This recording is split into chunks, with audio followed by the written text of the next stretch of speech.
শুরু হচ্ছে আজকের গল্প পাই না ছুতে তোমায়। কলমে মাধবী ভট্টাচার্য। আয়নার সামনে দাঁড়িয়ে খুঁটিয়ে খুঁটিয়ে নিজেকে দেখছিল মোনা। 6 বছরে চেহারা কি এতটাই খারাপ হয়ে গেল? চোখের নিচে ক্লান্তির ছাপ, শরীরটা অল্প ভারী হয়েছে আগের থেকে। তাই বলে 32 বছর বয়সেই বুড়িয়ে যায়নি, যাতে করে সুজলের দৃষ্টি আকর্ষণ করার ক্ষমতা হারিয়েছে। হঠাৎ করে সুজল কেন এত উদাসীন হয়ে পড়েছে? ভাবনাটা মনে এলেই নিরাপত্তাহীনতা একটা বিকট গহ্বর হয়ে গিলতে আসে। বুকের ভেতরটা ছমছম করে ভয়ে। ইদানিং যেন সুজলের ভালোবাসা অনুভব করতেই পারে না। কেমন নিষ্পৃহ আবেগহীন হয়ে গেছে ওর ব্যবহার। দুজনের মাঝখানে একটা ছোট্ট অতিথি আসেনি বলেই এই দূরত্ব হচ্ছে কি? কিন্তু তার জন্য তো দায়ী সুজল নিজে, সেটা জানি। অথচ চিকিৎসা করাতেও ঘোরতর আপত্তি। মোনা বাচ্চা অ্যাডপ্ট করতে চেয়েছিল, সেটাতেও আপত্তি। খুবই খারাপ ভাবে মোনাকে বলেছে, আমার বাচ্চা চাই না, দত্তক বাচ্চা নেওয়ার তো প্রশ্নই ওঠে না। কি চাইছো তুমি? আমাকে দোষী প্রমাণ করার জন্য? বড় ব্যস্ত হয়ে পড়ছো দেখছি। এরপরে আর কথা চলে না, চুপ করে গেছিল মোনা। সুজলের খারাপ লাগবে ভেবে নিজের মা হওয়ার ইচ্ছেটুকু বিসর্জন দিতে বাধ্য হয়েছিল। মনকে সান্ত্বনা দিয়েছিল, সুজল আর ও পাশাপাশি আছে, এই তো যথেষ্ট। নিজেকে বুঝিয়ে নিতে পারলেও সুজল যে মনে মনে কি ভেবে রেখেছিল ভগবানই জানেন। একটু একটু করে ক্রমাগত দূরে সরে যাচ্ছে ও। আজকাল ভালো করে কথাই বলে না।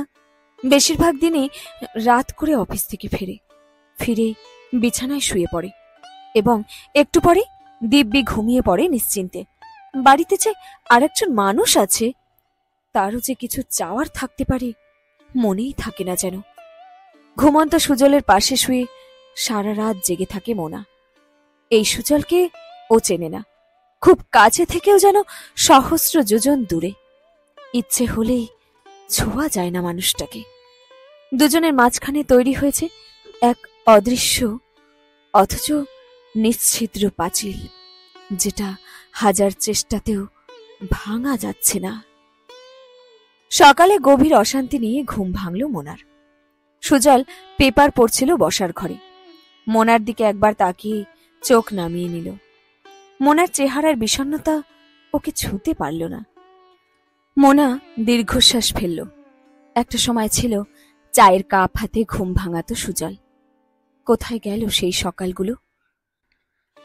দুজনে পাশাপাশি গল্প করতে করতে একসাথে চা খাওয়া, বেরিয়ে পড়া নিজের নিজের কাজের জায়গায়। কবে থেকে বন্ধ হলো এসব? কবে থেকে সুজল একা একাই অফিসে বেরোতে শুরু করলো? চেষ্টা করেও মনে করতে পারে না মোনা। অস্বস্তি নিয়ে রান্নাঘরে গেল মোনা।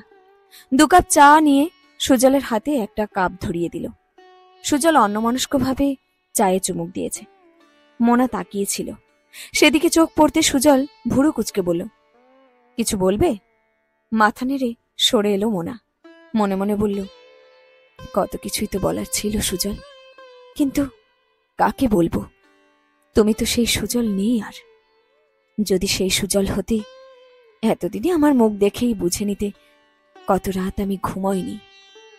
আমার সব কষ্ট এমনিতেই ছুঁয়ে যেত তোমায়, কিছুই মুখ ফুটে বলতে হতো না। ক্লান্ত পায়ে স্কুলে পৌঁছালো মোনা। বিয়ের আগে থেকেই স্কুলে পড়ায়। নিজের কোনো প্রয়োজনে সুজলের উপর নির্ভর করতে হয় না। পুরোপুরি আত্মনির্ভর হয়েও একটা মেয়ে যে ইচ্ছে হলেই সংসার ছেড়ে বেরিয়ে যেতে পারে না, তার প্রমাণ মোনা নিজেই। ভালোবাসার অদৃশ্য শিকলে ওর পা দুটো বাঁধা। এতদিন ধরে সুজলের অবহেলা সহ্য করেও আশা করে একদিন সবকিছু ঠিক হয়ে যাবে। স্টাফ রুমে বসেছিল মোনা। বিপাশা এসে পাশে বসল আর চোখে বান্ধবীকে দেখে নিয়ে বলল, খবর কিরে তোর? ওই চলছে। চলছে কথাটার মানে কিরে? সুজলের সঙ্গে কথা হলো কিনা সেটাই জানতে চাইছি। আমার সঙ্গে দিনে খুব অল্প সময়ের জন্যই দেখা হয়। অফিসে তাড়াতাড়ি বেরিয়ে যায়, ফিরে অনেক রাতে, এসেই ঘুমিয়ে পড়ে। আমার সঙ্গে কথা বলার সময় কই ওর? তুই জিজ্ঞেস করিসনি কিছু? কতবার করেছি, বলে অফিসে অনেক কাজ। তাহলে তুই কে? ওর কাছে তোর জায়গা কোথায়? এত কিসের কাজ যে সময় দিতেই পারছে না? বিপাশা রাগের গলায় বলল। সে আমি কি করে বলবো, অসহায় গলায় বলল মোনা। তুই চোখ বন্ধ করে থাকলেও সত্যিটা কিন্তু পাল্টাবে না মোনা। সুজল তোকে অন্ধকারে রাখে আর তুইও সাত করে অন্ধ সাজছিস। বিপাশা রাগ আরো বেড়ে যায়। আমি সত্যি কিছু জানি না রে, কি হচ্ছে কেন হচ্ছে কিচ্ছু জানি না। ন্যাকামি হচ্ছে? আমি কবে থেকে বলছি কোনো মেয়ের পাল্লায় পড়েছে তোর বর, আর সেই নাচনির সাথে উড়ে বেড়াচ্ছে। না না সুজল ওরকম নয়, কি যাতা বলছিস? মোনার মুখ বিবর্ণ। না, তোমার বর ওরকম নয়, ধোয়া তুলসী পাতা। সত্যি করে বলতো, বিছানায় কি সুজল সে আগের মতোই আছে? সন্দিগ্ধ চোখে তাকায় বিপাশা। সেই দৃষ্টির সামনে কুকড়ে যায় মোনা। চোখ নামিয়ে নেয়, যেন চোখে চোখ পড়লেই মনের কথা বুঝে ফেলবে বিপাশা। তীক্ষ্ণ চোখে বান্ধবীকে দেখে দীর্ঘশ্বাস ফেলে বিপাশা। শোন মোনা, বোকামি অনেক করেছিস, এবার সাবধান হ। সারাটা দিন জুড়ে অন্যমনস্ক মোনার মাথায় বিপাশার কথাগুলো ঘুরপাক খেতে লাগলো। ও কি ঠিক বলছে? বিপাশাকে বিশ্বাস করতে হলে যে সুজলকে অবিশ্বাস করতে হয়। না না, সুজল ওরকম নয়, নিশ্চয় অন্য কোনো ব্যাপার আছে যেটা মোনা ধরতে পারছে না। সব ঠিক হয়ে যাবে একদিন।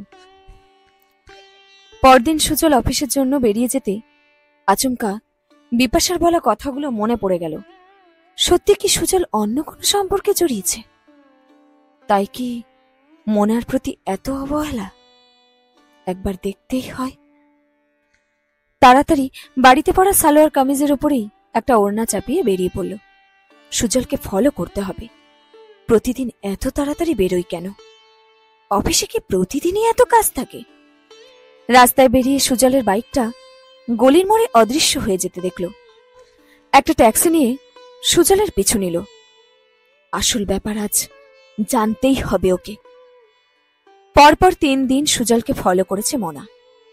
3 দিনই দেখেছি সুজল একটা জায়গায় বাইক থামিয়ে একটা মেয়েকে তুলে নেয়, তারপর অফিসে পৌঁছায়। মেয়েটাও এই অফিসেই কাজ করে। দুজনের হাবভাব দেখলে বোঝা যায় সম্পর্কটা অনেকদিন থেকেই চলছে। এতদিন ধরে ওকে ঠকাচ্ছে সুজল। কিন্তু আশ্চর্য, সত্যিটা জানার পর থেকে মানসিক চাপ কমছে মোনার। এতদিন সুজলের বদলে যাওয়ার কারণ খুঁজে বেড়াচ্ছিল আকুল হয়ে। অন্ধকারে হাতরাতে প্রচন্ড মানসিক যন্ত্রণায় ভুগছিল। হঠাৎ করে সবকিছু দিনের আলোর মতো পরিষ্কার হয়ে গেছে, আর তাতেই যন্ত্রণা থেকে মুক্তি মিলেছে মোনার। এক ঠক প্রতারকের জন্য কষ্ট পাওয়ার মানে কি? এক রাতে সুজলকে জিজ্ঞেস করল খুবই ঠান্ডা মাথায়, প্রতিদিন কাকে নিয়ে অফিস যাও? কাকে নিয়ে আবার? কি বলছো? সুজল অবাক হওয়ার ভান করল। ওর অভিনয় ক্ষমতা দেখে মোনা অবাক হচ্ছিল না, বরং ঠান্ডা গলায় বলল, আমি যে পরপর 3 দিন একটা মেয়েকে তোমার বাইকে দেখলাম। ফলো করছিলে নাকি আমাকে? উত্তর দেওয়ার বদলে ক্ষেপে উঠল সুজল। মোনা বুঝতে পারছিল কোন ঠাসা বেড়ালের মতো ক্ষেপে উঠেছে সুজয়। যে কোনো মুহূর্তে দাঁত নখ বের করে ঝাঁপিয়ে পড়বে, কিন্তু সে আর ভয় পায় না। আরো ঠান্ডা গলায় বলল, মেয়েটাকে? যেই হোক, তাতে তোমার কি? এত সন্দেহ তোমার মনে? এত নিচু তোমার মন? সুজল ফুসফুস করে হুলো বেড়ালের মতো চিৎকার করল। কিসের সন্দেহ? আমি শুধু জানতে চাইছি মেয়েটাকে। ও আমার এক দূর সম্পর্কের বোন, আমাদের অফিসে চাকরি করছে বছর 2 হলো। আমাকে অনুরোধ করেছিল প্রতিদিন অফিসে নিয়ে যাওয়ার সময় ওকে তুলে নিতে। সুজলের চেহারায় স্পষ্ট অস্বস্তি। ও তাই? আমি ভাবলাম কে নাকি। তা নিয়েই যাও শুধু, ফেরত নিয়ে আসো না আবার? হ্যাঁ, একসাথে ফিরি আমরা। ভালোই তো। এক কাজ করো, তোমার বোনকে বাড়িতেও নিয়ে এসো মাঝে মাঝে। বৌদির সঙ্গে আলাপ করানো কি বারণ? ওর নামটা যেন কি? অদিতি, ইতস্তত করে বলল সুজল। মোনার প্রচন্ড হাসি পাচ্ছিল কাণ্ড দেখে। সুজল জানে না মোনাও কতটা অভিনয় করতে জানে। এক বিকেলে মোনা ব্যাগ ট্যাগ গুছিয়ে রওনা হলো। সুজল অবাক হয়ে বলল, কোথায় যাচ্ছ? আপাতত মা বাবার কাছে, পরে জানি না কি করব, তবে তোমার সঙ্গে সংসার করা আর হবে না। কেন? সুজল এত অবাক হয়েছে যে মুখটা পুরো হা হয়ে গেছে। এমনি, ইচ্ছে করছে না আর। আসলে তোমাকে না আর ভালো লাগছে না। মোনা নির্বিকার ভাবে বলল। ও, ভালো লাগার মতো অন্য কাউকে পেয়ে গেছে বুঝি? মুখটা বেঁকে গেছে সুজলের। এখনো খুঁজে দেখিনি, তবে খুঁজলে নিশ্চয়ই পেয়ে যাব। তুমি ভয় পেও না, তোমার বোনের কাছে গেছিলাম, এখন থেকে তোমার দেখাশোনা ওই করবে, কোনো অসুবিধে হবে না। আর হ্যাঁ, এবার অন্তত ডাক্তারের কাছে যাও। আর কতদিন মুখ লুকিয়ে ফিরবে? একবার দেখিয়েই নাও। তোমার বোনকে বলেছি জোর করে যেন তোমাকে ডাক্তারের কাছে নিয়ে যায়। ওকে তুমি এসব কথা কেন বললে? সুজলের মুখ থেকে সব রং যেন কেড়ে নিয়েছে কেউ। ফ্যাকাশে মুখে তাকিয়ে আছে মোনার দিকে। কেন? অদিতি তোমার বোন, ও তোমাকে ডাক্তারের কাছে নিয়ে যেতে পারে না? যাক, আমি চলি, ভালো থেকো। সুজলকে হা করা অবস্থায় দাঁড় করিয়ে রেখে বেরিয়ে গেল মোনা। কিছুদিন আগেই অদিতি নামের মেয়েটার সঙ্গে দেখা করেছিল পুরোপুরি নিশ্চিত হতে। 27-28 বছরের মিষ্টি মেয়েটা মোনাকে দেখে খুব অবাক হয়েছিল। সুজল নাকি বলেছে খুবই আনহ্যাপি ম্যারিড লাইফ লিড করছে। শিগগিরই বউকে ডিভোর্স দিয়ে অদিতিকে বিয়ে করবে।